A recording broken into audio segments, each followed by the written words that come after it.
Assalamualaikum warahmatullahi wabarakatuh. Saya Putri Sarwandari dari kelas B3. Jadi saya akan menjelaskan mengenai materi kimia medisinal, yaitu tentang hubungan kualitatif struktur aktivitas. Baik, kita mulai. Jadi di sini saya akan menjelaskan mengenai materi kelima, yaitu tentang hubungan kuantitatif struktur aktivitas. Nah, untuk pokok pembahasannya, yang pertama itu kita akan membahas mengenai pendekatan metode HKSA Free-Wilson. Yang kedua mengenai pendekatan metode HKSA tentang HKSA Hans. Yang ketiga itu mengenai contoh model HKSA Hans dalam pengembangan obat tentang penyakit degeneratif dan juga kanker. Baik, kita mulai yang pertama.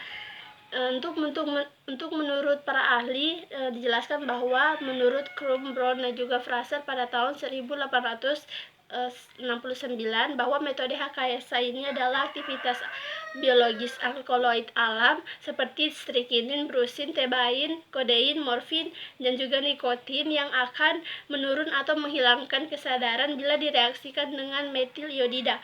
Maka efek biologisnya ini dari suatu senyawa merupakan fungsi struktur kimianya. Sedangkan menurut Crowin Hans dan juga kawan-kawannya itu, dia menjelaskan pada tahun 1963 bahwa metode HKSA ini adalah menghubungkan struktur kimia dan juga aktivitas biologis obat melalui sifat-sifat kimia fisikanya. Nah, sifat-sifat ini akan menentukan kelarutan dalam lemak seperti lipofolik dan juga derajat ionisasi atau elektronik dan juga ukuran metode strenik.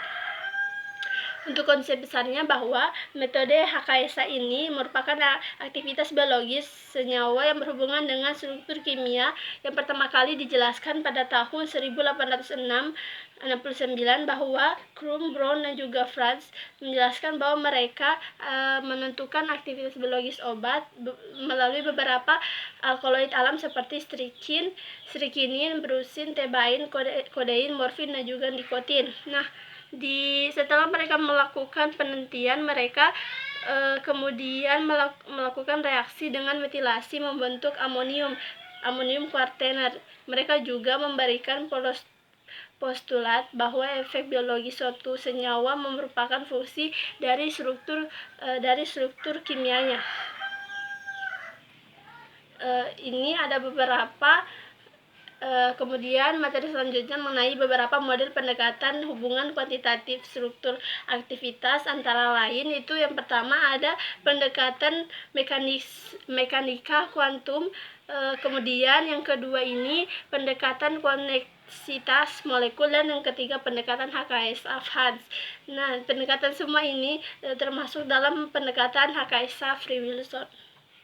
Yang pertama itu pendekatan HKSA Free-Wilson. Jadi pendekatan HKSA Free-Wilson bahwa Free dan juga Wilson pada tahun 1964 mereka mengembangkan suatu konsep hubungan struktur dan juga aktivitas biologis obat yang dinamakan dengan model de novo atau model matematik Free-Wilson. Nah, mereka ini mengemukakan bahwa respons biologis dari suatu obat merupakan sumbangan dari aktivitas dari gugus-gugus substituen terhadap aktivitas biologi senyawa induk. Oleh karena itu, mereka menyatakan bahwa pada suatu substitusi bermacam-macam dengan gugus daerah dan juga zona berbeda dalam struktur senyawa induknya. Maka mereka menjelaskan untuk rumusnya log 1/C sama dengan sigma An dibagi dengan Bn ditambah dengan mikro. Yang kedua, model pendekatan HKSA Hans.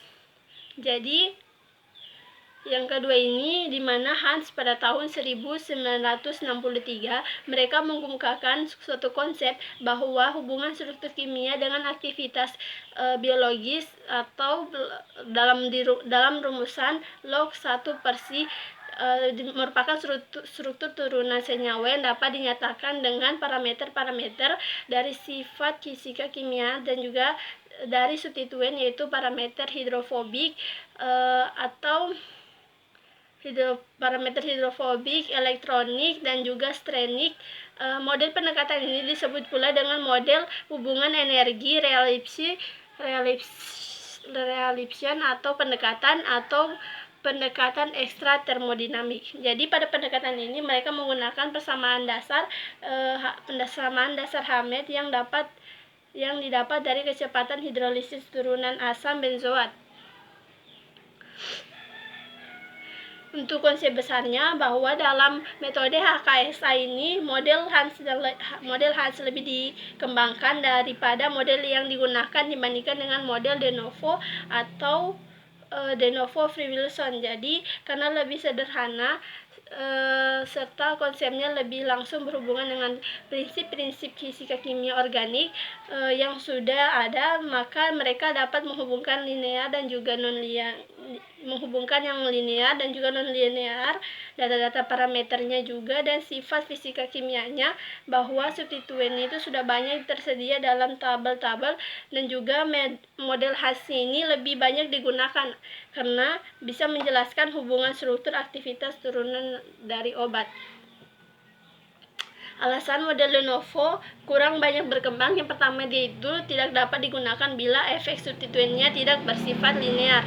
Yang kedua itu bila ada interaksi antar substituen, maka mereka memerlukan lebih banyak senyawa dengan kombinasi substituen yang bervariasi atau bermacam-macam untuk menarik kesimpulan yang sangat benar. Untuk keuntungan dari model de novo, bahwa yang pertama itu mereka dapat menguji HKSA turunan senyawa dengan bermacam-macam gugus substitusi pada berbagai zona. Yang kedua itu digunakan bila tidak ada data atau ketetapan kimia fisika dari senyawa yang akan diuji aktivitasnya lebih lambat dibandingkan dengan sintesis turunan senyawa. Dalam HKSA ini, model Hans lebih berkembang dan juga lebih banyak digunakan dibandingkan model de novo free Wilson. Alasannya pertama itu lebih sederhana, dan kedua konsepnya itu secara langsung berhubungan dengan prinsip-prinsip kimia organik dan yang sudah ada. Yang ketiga itu dapat menghubungkan data linear dan juga non-linear. Yang keempat itu data parameter sifat fisika kimianya itu di mana substituennya sudah lebih banyak tersedia dalam tabel-tabel. Yang kelima itu model Hans telah banyak digunakan untuk menjelaskan hubungan struktur aktivitas dari turunan obat. Baik, itu saja materi yang saya jelaskan mengenai hubungan kuantitatif struktur aktivitas. Lebih dan kurangnya mohon dimaafkan. Wassalamualaikum warahmatullahi wabarakatuh.